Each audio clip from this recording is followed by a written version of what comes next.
আসসালামু আলাইকুম সম্মানিত ভিউয়ার্স, আশা করি আপনারা ভালো আছেন। আজকে যে আপনাদের জন্য ভিডিওটি নিয়ে এসেছি, এই ভিডিওর টপিক হলো কাপড়ে আয়রন স্পট কেন পড়ে, কিভাবে পড়ে এবং এর সমাধানের উপায়।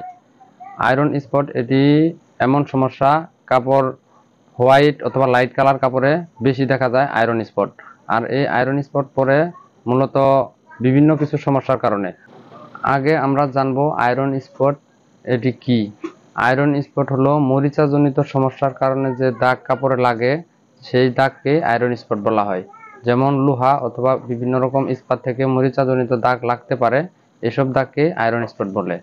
ভিডিওটি শুরু করার আগে আপনাদেরকে বলে নিচ্ছি, যদি আপনি আমার চ্যানেলে নতুন হন, অনুরোধ রইল চ্যানেলটিকে সাবস্ক্রাইব করে বেল আইকন বাজিয়ে দিবেন। নতুন কোনো ভিডিও আপলোড করলে আপনি সাথে সাথে পেয়ে যাবেন। তো আয়রন স্পট কিভাবে পড়ে সেই বিষয়গুলো আমি বিস্তারিতভাবে আলোচনা করছি, আপনারা মনোযোগ সহকারে শুনুন। আয়রন স্পট ডাইং মেশিন থেকে পড়তে পারে। কারণ হলো ডাইং মেশিনের ভেতর যদি মরিচা ধরা থাকে, বেশ কিছুদিন মেশিন বন্ধ ছিল, সেই ক্ষেত্রে আয়রন স্পট পড়তে পারে। আবার যে পানিগুলো ব্যবহার করা হয় ডাইং মেশিনে, সেই পানির লাইনের ভিতর যদি মরিচা ধরা থাকে, লাইন অনেকদিন যাবত ওয়াশ করা হয় না, এমন যদি সমস্যা থাকে, সেই পানির কারণে কাপড়ে আয়রন স্পট পড়তে পারে।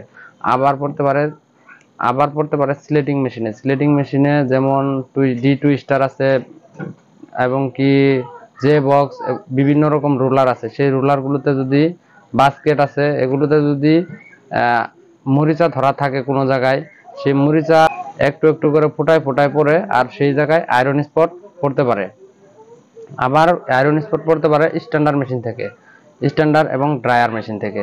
স্ট্যান্ডার্ড মেশিনেও সেম একই অবস্থা। যদি কোনো রোলারে মরিচা ধরা থাকে, যেমন পিছনের সেন্টারিং রোলার আছে, সেই সেন্টারিং রোলার থেকে অনেক সময় আয়রন স্পট, ইং স্পট পড়ে।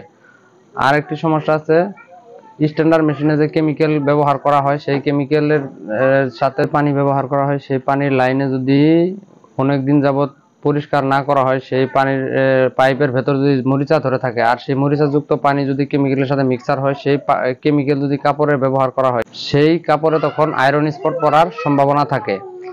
আর এভাবেই কাপড়ে আয়রন স্পট পড়ে। আয়রন স্পট পড়ার আরেকটি অপশন আছে ড্রায়ার মেশিনে, যেটি ভাইব্রেশন এবং স্টিম চেম্বার থেকে আয়রন স্পট পড়ে। এটি আমার ড্রায়ার মেশিন অপারেটিং সিস্টেম ভিডিওতে বিস্তারিতভাবে বলা আছে, আপনারা চাইলে সেই ভিডিওটি আমার চ্যানেলে দেখে নিতে পারেন। আরেকটি কারণে আয়রন স্পট পড়ে, সেটি হলো ট্রলি।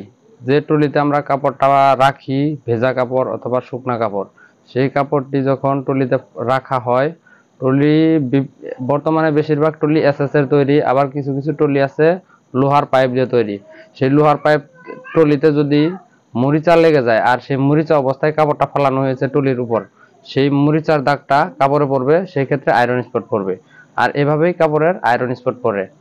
আয়রন স্পট পড়লে আমাদের করণীয় কি? আয়রন স্পট পড়লে এমনিতে সাধারণভাবে এটি উঠবে না, বিশেষ করে এটি ডাইং থেকে ওয়াশ করে, ডিটারজেন্ট অথবা অন্যান্য ওয়াশ করে কাপড়ের আয়রন স্পট উঠাতে হবে।